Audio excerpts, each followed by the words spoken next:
pastors here. And it's so honored to be with you today. So excited to talk about what we're talking about today and to continue this storm series. Like Pastor Robert said, we're kind of in this series right now. We're taking a look back, taking a look ahead, trying to figure out what to do with all the things that we've experienced or seen over the last year. And if you've been with us from the beginning of this series, we started by just kind of reflecting. Week one, we just looked back and we thought, man, what do we do to respond? How do we heal from this? How do we move forward? And then last week, Pastor John Mark talked about what do we do to prepare when we see a storm coming? Like, how do we get ready? Because we know storms are going to come.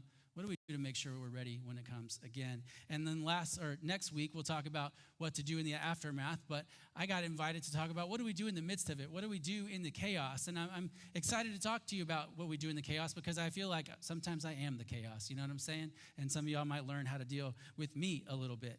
But the question is, how do we respond in the midst of a storm? Because the truth is, they're going to come. And we can prepare perfectly for the storms, and we can know what to do afterwards. But if we don't know what to do in the midst of the chaos, we can end up a little bit lost. We're going to experience them, so we have to ask, when the rain is falling, when the waters are rising, what do we do, and how do we navigate the chaos? And the truth is, man, chaos is a tricky thing, right? It's tricky. Let's do a little survey, if you will. If you would, by a show of hands, how many of you have ever experienced chaos on any level? Okay, right? A few of you. Some of you just don't want to admit it, that you're in good company. It's fine. It is chaos. Maybe you have like 4 kids in your house that are all under the age of 5, which thankfully I can't imagine what that would look like. But I do think that it would classify under the legal definition of chaos, right? Maybe you have a large and complicated family. That's more my situation. If I go home for Christmas, it can get wild, right? And it's a different brand of chaos. Maybe you're one of the lucky people that have ever set foot inside of a middle school cafeteria. If you have, you know what chaos looks and sounds and smells like sometimes, right? It's all around us. But this is obvious chaos, right? We know when we look at that, oh, that is chaos, and I don't want to be part of it if I can avoid it. But here's a question. Have you ever been surrounded by chaos, but you actually had no clue? Like you just didn't even know. You didn't appreciate the gravity of the situation. That's kind of how my Hurricane Helene experience started. And so I'm going to talk about kind of my journey over those few days, and I'll show some photos and things like that. So just be prepared for that. I know that these things are still heavy for me, and so they're probably still heavy for a lot of us, but I think if we can walk into that heaviness, man, God's going to honor it on the other side. And so the beginning of my Helene experience was very different than most people. See, I had this awesome opportunity the week before to speak at a conference, and so I was actually in Indiana the week before the hurricane. So I went on Monday. I was going to come back on Thursday when the conference ended. And at first thought I was like, well, I could leave early, but I was scheduled to speak at the very end of the conference. So I was like one of the last people.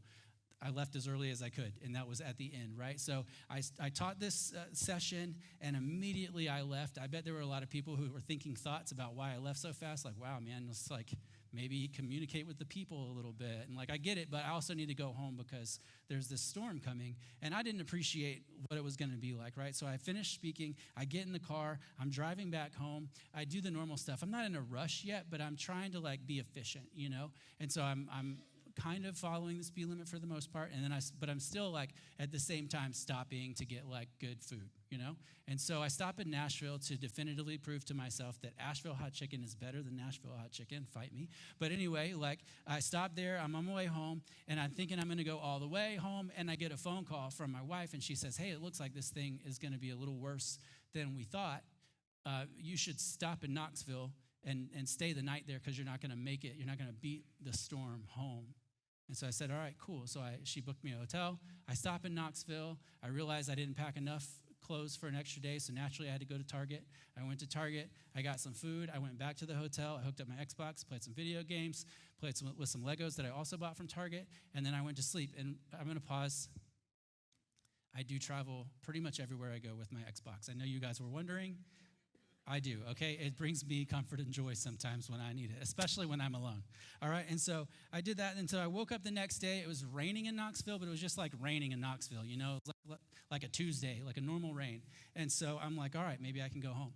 I call home, and I don't get an answer. If it goes straight to voicemail. I'm not too worried about it. She said that the power might go out, and in that case, we weren't going to have cell phone service in our apartment because we never had cell phone service in our apartment. And so she would have to go outside to use the phone, like it was like horse times or something. I don't know. So she'd have to go outside to use the phone. And so I'm not really worried about it, but I am going to wait in Knoxville until she tells me that she thinks it's safe for me to come home. And so I'm waiting and waiting. She finally calls me. She says, hey, I think the worst of it is over, and you should be good to come home now. And I said, cool. So I get in the car. I go get some gas. I jump on the interstate, and I start heading towards Asheville. And I'm driving. I'm listening to some music. I think that, nope, maybe. Things are going well. I'm playing my Xbox in the car. I'm just kidding, I didn't do that. And so, like, I'm driving back towards home, and I stopped at a grocery store or something that had a Starbucks because the GPS lied to me and said it was a regular Starbucks. So I pull in. I'm going to go get some coffee. Right? You know, okay, thank you.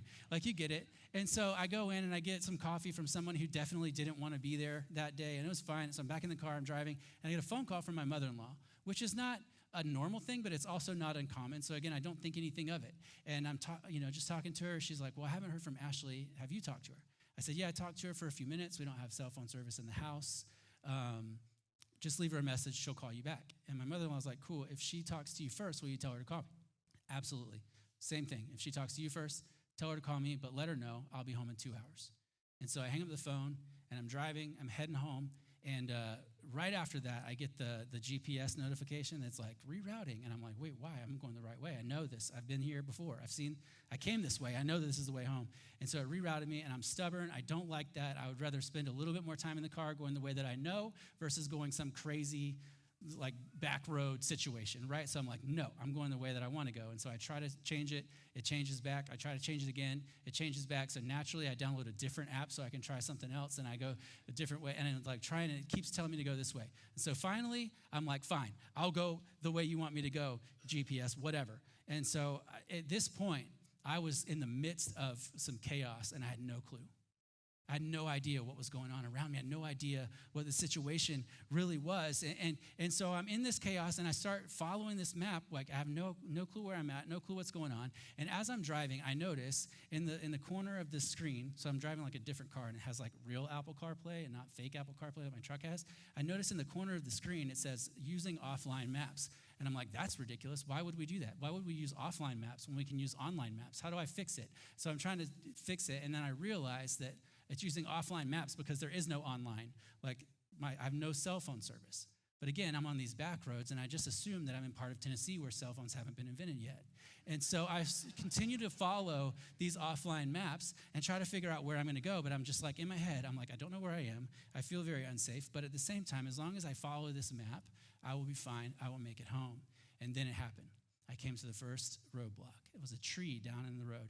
I see all these cars making U-turns, and I'm like, I don't know what to do with this. The only thing I know to do is I'll go back to Knoxville. I'll just retrace my steps. I'm pretty confident that I can do that. I think I've only made 3 turns at this point. And so I go back down to where I came from, and I come to an intersection, and I can go right to go back to Knoxville, or I can go left into the unknown. But I see a sign in front of me that says Asheville, 35 miles that way. And I'm like, 35 miles is not that far. I'm going to follow this sign. If there's a sign at 35 miles, there's probably one at 20 miles. And one at 10, and then I'll be home. And so I follow the sign because, again, I'm stubborn. I don't want to go back. And I end up in a town called Hot Springs. And when I get there, I need to go to the left. There's a green sign that says Asheville's that way. And so I look over, and I see this, and there is no going to the left. All right? Left turns are going to be hard. That's part of this. You're going to notice that a pattern in the story, right? Because there's this tree. There's this situation here, and then so I'm going to go to the right, and I look to the right, and I see this situation, which is like a down tree over the road, and I'm like, I can get under that. I was in a small rental car. We did pay for the insurance. I can certainly get under that. But it hits me at the time, it clicks in my head, I might be able to get under that, but if that power line gives way, which let's just be honest, is going to happen, there's no going back. So I have to make a decision. Am I going to keep going, or am I going to turn around? I wasn't completely confident at this point that I knew where the back was. So I'm like, I'm going to keep going. I'm going to do this. I'll make it. And so I keep going, and that's when I get to a situation where I'm driving on these back roads and these mountain roads, and I get to a part of the road that I now refer to as the hole. okay?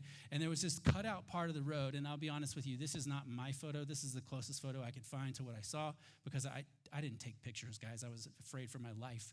And so there's this situation, but in the picture that actually happened, there was water underneath it, and so the river had widened to where if you went in the hole, you weren't going to land in that dirt pile. You were going to go swimming, and I didn't have a suit.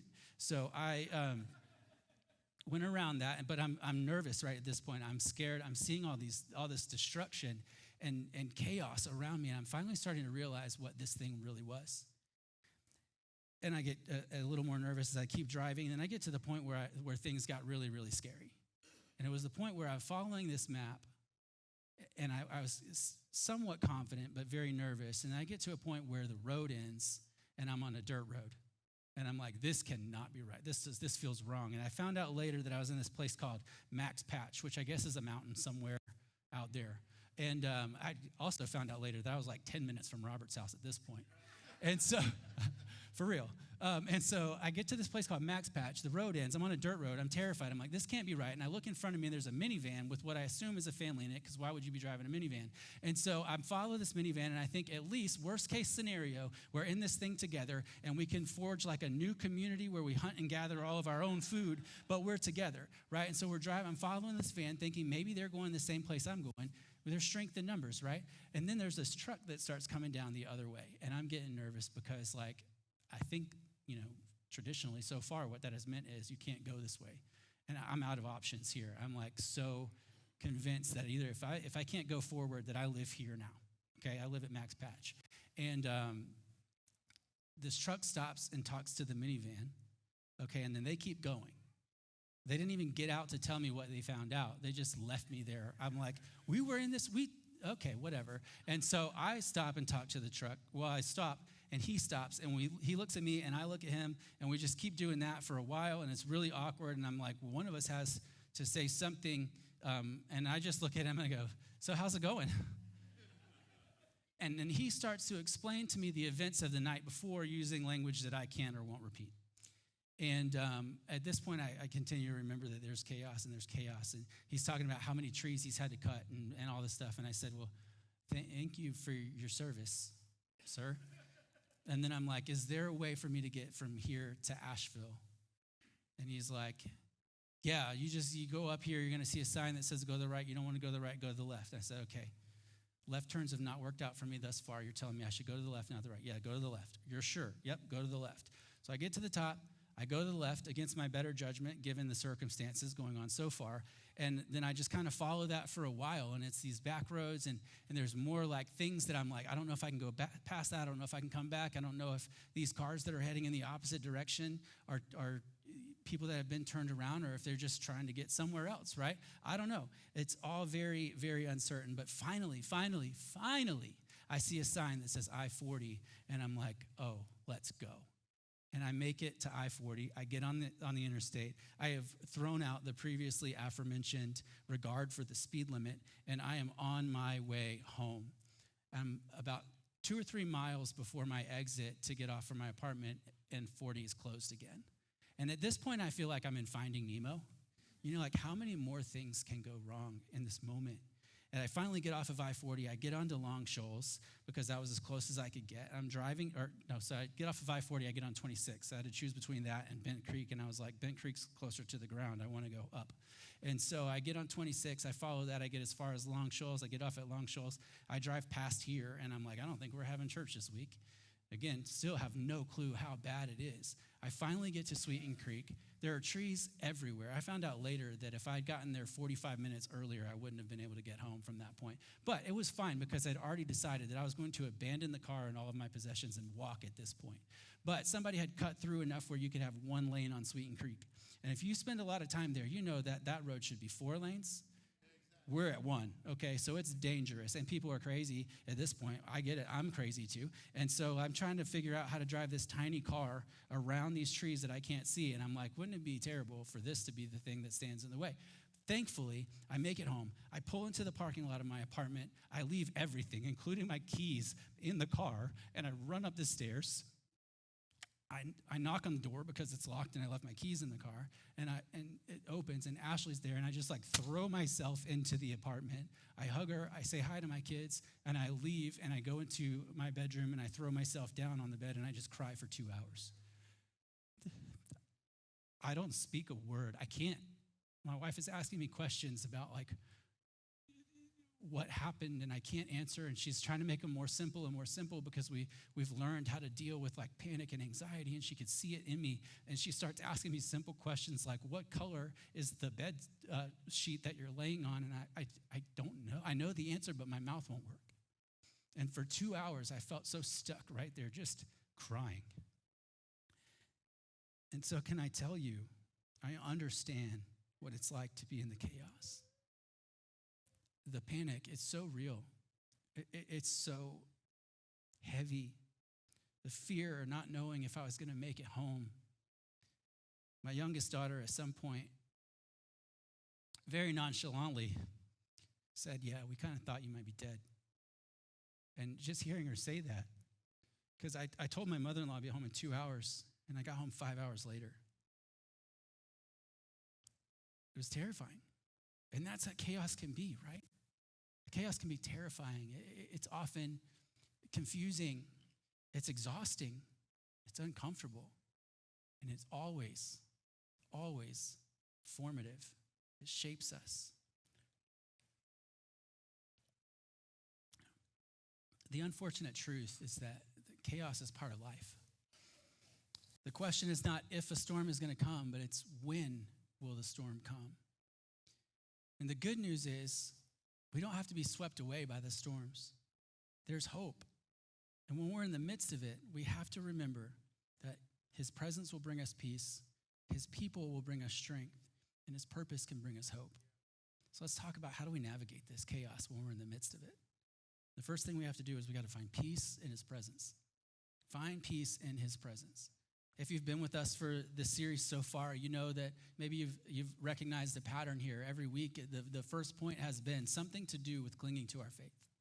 Something to do with holding fast to Jesus and holding fast to the truth of the gospel and how he loves and cares for us and brings us peace no matter what's going on. And that is so necessary and so critical when we're in the midst of chaos. We've got to remember that we're never alone. In Mark 4, we see a situation where the apostles dealt with something like that. And there was this day where they were out with Jesus doing the work of the ministry. They were healing people. They were feeding people. They were restoring sight to the blind. They were doing the things. They were seeing miracles happen in front of them. And then they get to the end of the day and they're tired. And it's time for them to move to the next phase of their journey. And so they're going to go on a boat, right? And so it says, when evening came, Jesus said to the disciples, let's go to the other side. It says, leaving the crowd behind, they took him along just as he was in the boat. There were also other boats with him. And a furious squall came up, a storm, and the waves broke over the boat so that it was nearly swamped. Jesus was in the stern. Yellow, okay. The disciples woke him and said to him, teacher, don't you care if we drown? He got up, rebuked the wind, and said to the waves, quiet, be still. Then the wind died down, and it was completely calm. He said to his disciples, why are you so afraid? Do you still have no faith? They were terrified and asked each other, who is this? Even the winds and the waves obey him. I think it's interesting to note that they were terrified in the storm, but then it restates that they were terrified after the storm. Like they just watched God just like calm this thing, and they're afraid. They're like, whoa, what in the world is happening now? But the first thing we have to do in the chaos, the first thing that we need to do is remember our faith. We remember who we serve. We remember who we follow. We serve the God who created all of this. He's above all of it. He speaks and it happens. He says and it is. And he commands the winds and the waves. And he looks at this moment, this storm, and he says, peace, be still. And I kind of wonder, like, yeah, it says he was talking to the wind and the waves, but I also wonder if he was talking to the apostles. They're freaking out.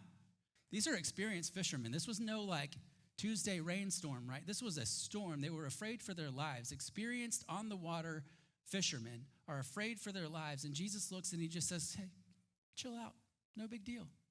And all of a sudden there's this calm that goes over the whole thing because he was challenging them to remember their faith, to remember who's in the boat with them, to remember whose presence is beside them. And the trick here is he didn't say that their faith would end the storm. He said that their faith could have brought them peace in the midst of it. So I'm not saying that by remembering our faith that the storm is going to change, but I am saying that when we know that Jesus is riding with us, then we will find peace in the midst of it. When the world around me is filling with chaos, I have to cling to my faith, and that faith can give me peace that passes all understanding. People will ask you why you're so calm, and it won't make sense. It won't make sense to them. It won't make sense to you. But at the end of the day, it's just because we know the one who calms the seas is the one that resides in our hearts and rules over our life. I can lay my fears aside and put my trust in him. And that's so important. On my journey home, right, my maps weren't working. And as this panic and anxiety set in, I could hear in my brain like all these thoughts of just like never making it. Like, you're not going to make it home. You're going to die out here. The worst you're going to die. Best case, you're trying to convince that minivan family to help you forage for food because you don't have any tools in this rental car, right? Like, my brain is just filled with all these stuff. You're not going to make it. You're never going to see the people that you love again. But I remember also at the same time hearing this loud voice screaming, you will make it. You will not lose control. You have a sound mind, a spirit of power and love. You will get through this. You will make it to the other side. And I realized later that it was actually my own voice, not in my head. I was literally screaming these things out loud in the car. I bet if anyone was coming the other way, I would have looked like a crazy person. But it was all I could do to keep my hands on the wheel and my car facing forward.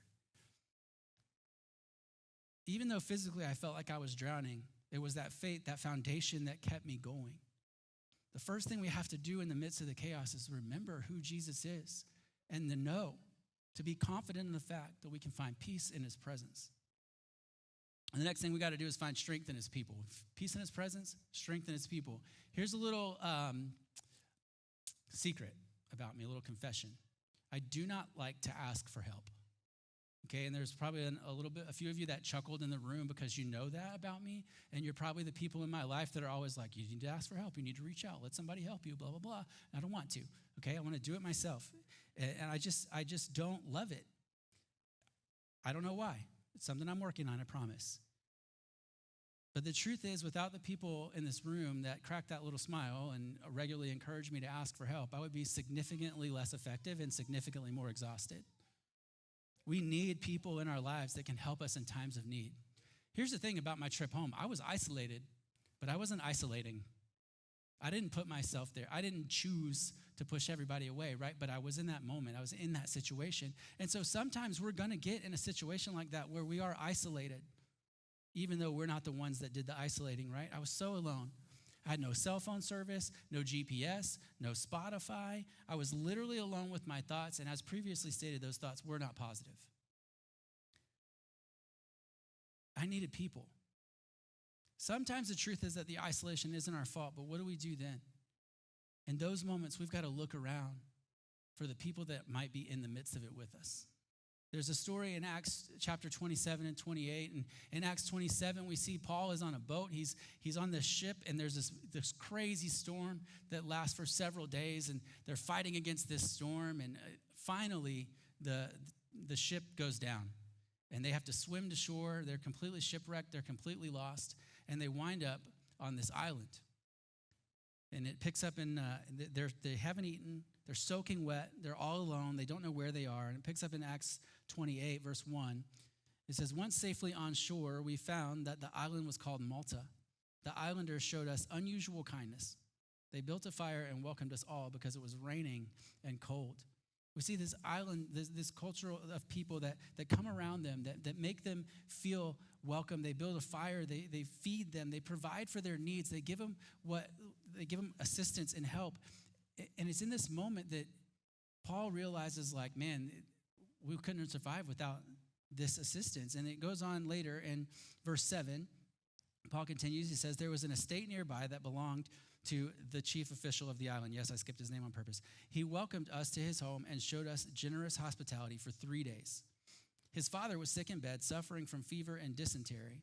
Paul went to see him, and after he prayed. Whoa, I'm all over the place.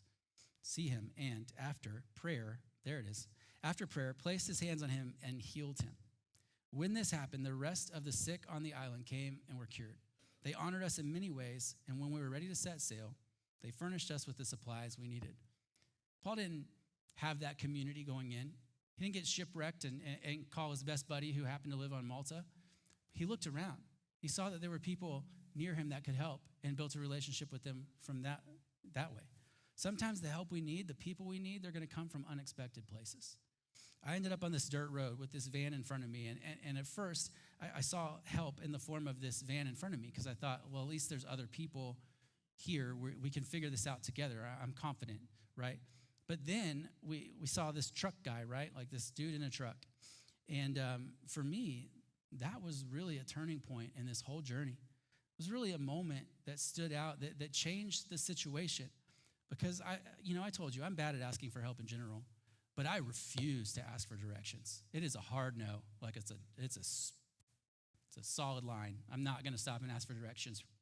We got GPS for that. We don't need directions. I'll tell you what, if there had been an open gas station that way, I'd have been the first in there buying a paper map and a magnifying glass. Like I needed help. And you know what? That guy in the truck was the first person to offer that help. And I'm not saying that truck dude was an angel or anything like that. Based on his linguistic choices, I'm pretty confident he was not. But what I am saying is that the Lord knew what I needed and who I needed and how I needed help. And I believe that he brought those people into my path in just the right time. The truth is, when we find ourselves alone, we just need to look around. See, that family made me feel a little bit safer. The man in the truck was the first human interaction I had had since I realized that I was in some trouble. He was the first person to tell me that what I was trying to accomplish was possible. And I believed him. Because of that conversation with that guy, who probably owned several chainsaws based on his history of events, right? Like my hope, my resolve, my purpose were all renewed in that one moment when he just said, listen, if you take a left instead of a right, you're going to make it. You can do this. You can get through to the other side. Don't isolate, right? But when you find yourselves isolated, look for the people that God might be bringing into your path to help you. It's so easy to think, I don't know anybody out here. I'm alone. Let me just head down and power through. I bet you I would have gone to the right.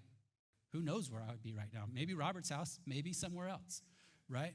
Don't go through the chaos alone. Find peace in his presence and find strength in his people. And the last thing is this, find hope in his purpose.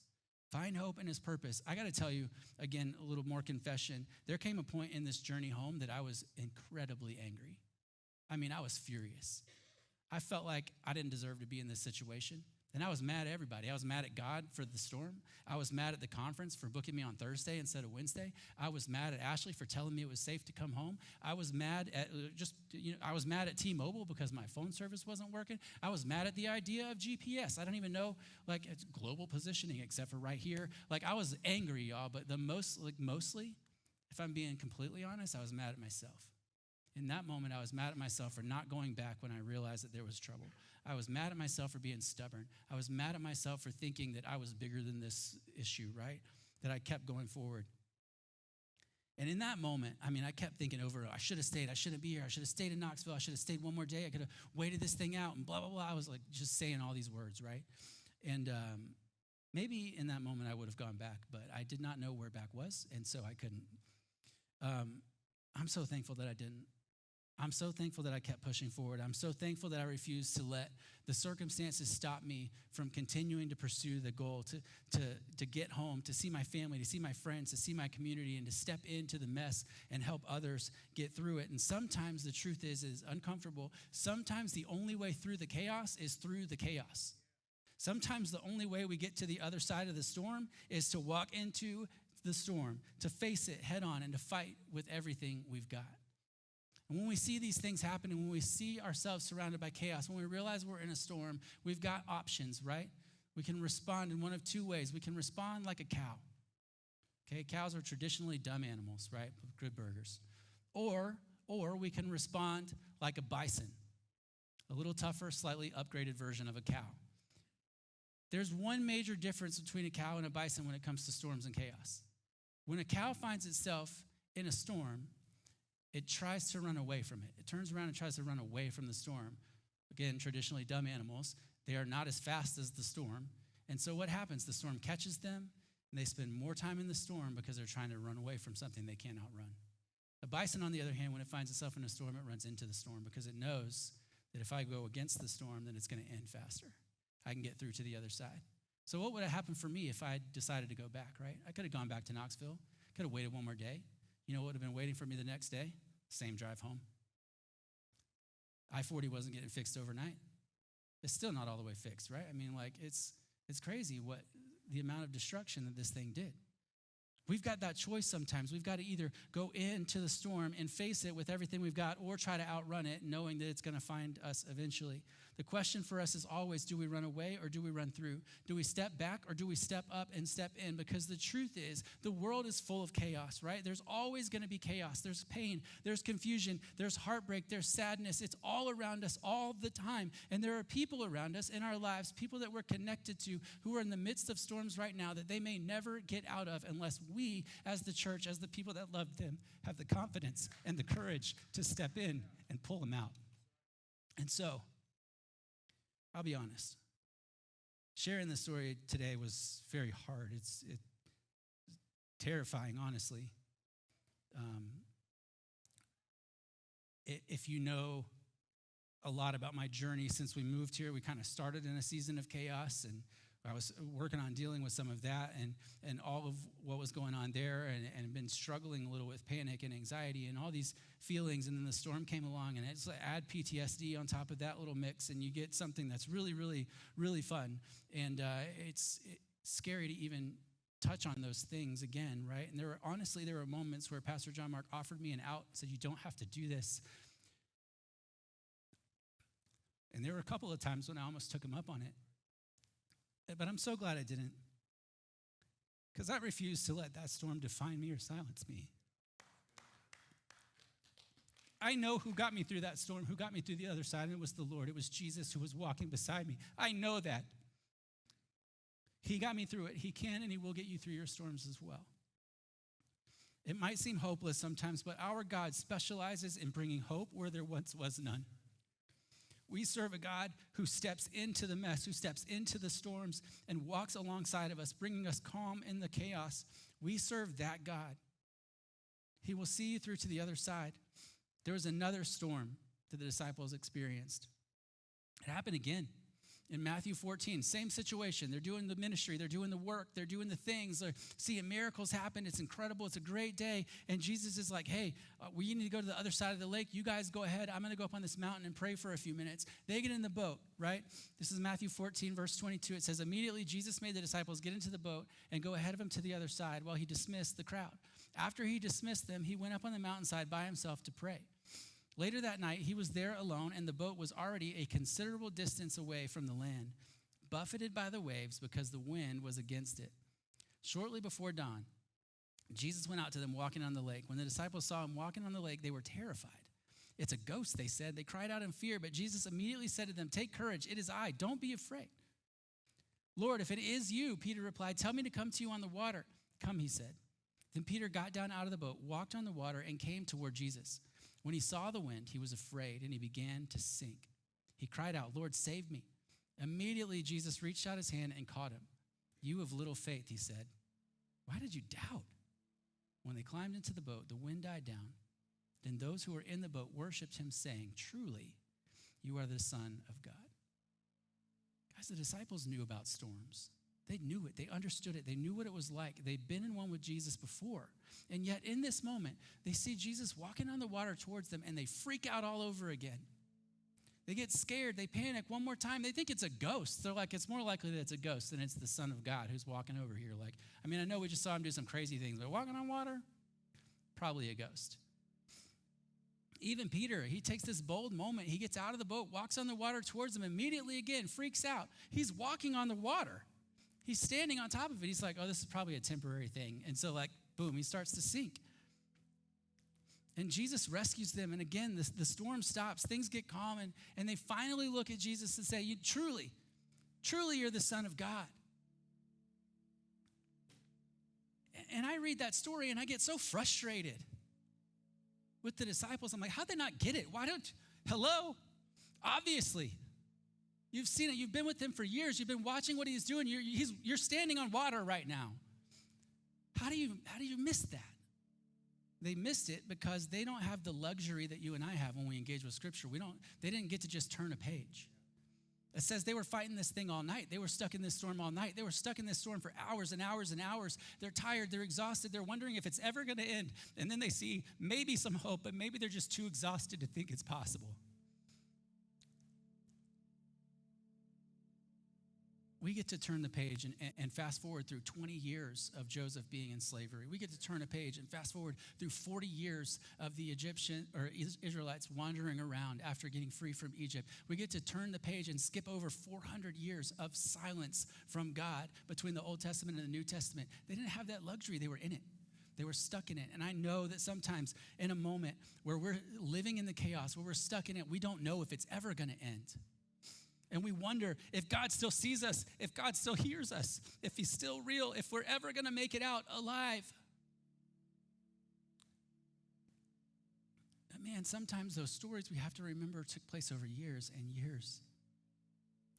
And I told you my story about driving home from Knoxville in probably it was probably 20 minutes. But those 5 hours that day felt like an eternity.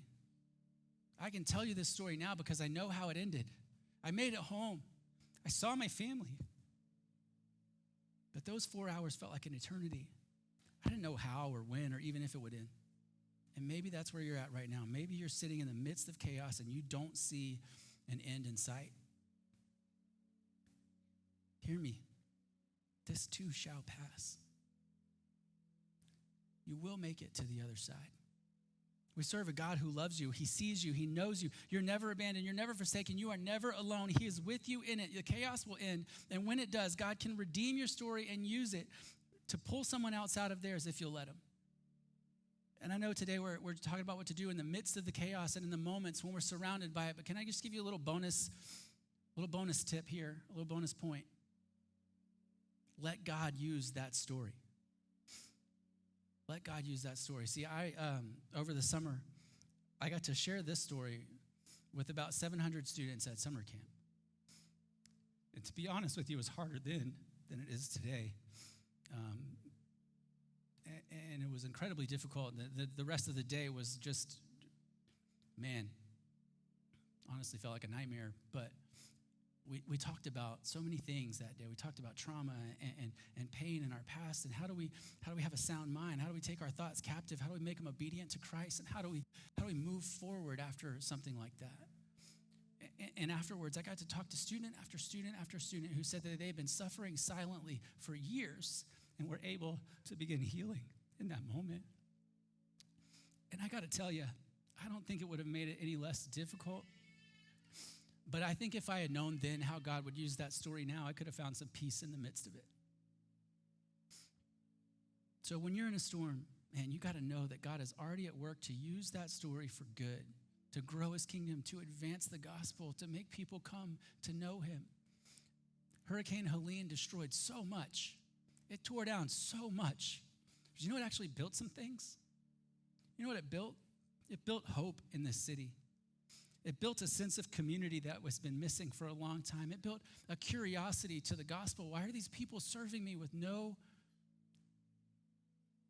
goal in mind, like no cost? Why are people doing this? It built an openness to the gospel that this city has never seen before. I'm convinced of this, that this storm has done some good. Man, navigating chaos is so hard, but when we're in it, when we do it well, when we walk through it and follow Jesus, hope can arise where there was once only despair. So if you're in the midst of chaos right now, or if you're looking ahead and knowing that, man, chaos is probably going to come again, I want you to remember that Jesus is with you and we can find peace in his presence. And we don't have to face the chaos alone. We can find strength in his people. And the chaos will end and we can find hope in his purpose. Don't stop there. I mean, let God use your chaos to make an impact. The truth is eternity is hanging in the balance. And there's a beautiful thing about the redemptive nature of Jesus. He can use any past experience, any pain, any hurt, any relationship, anything that you are willing to give to him. He can use it to advance his kingdom. He can use it to introduce other people into his peace and into his presence. His heart breaks when we walk through tragedy, but he can use it. He can use it all. He will use your story. He'll use your pain, he'll use your storm so that you can look across at somebody in their eyes and say, I've been there. It was terrible. I know how it feels. I made it through, and you will too. And I'll walk beside you every step of the way. Church, let's be a people who keep our eyes fixed on the truth. When we find ourselves in chaos, when we see someone else in it, we run into the storm. Let's be a people who step into that chaos so that others can find peace. Let's allow God to redeem our pain, calm our storms, and use our stories to lead others towards hope. And if you're in the middle of your own storm today, I want you to know that peace is possible.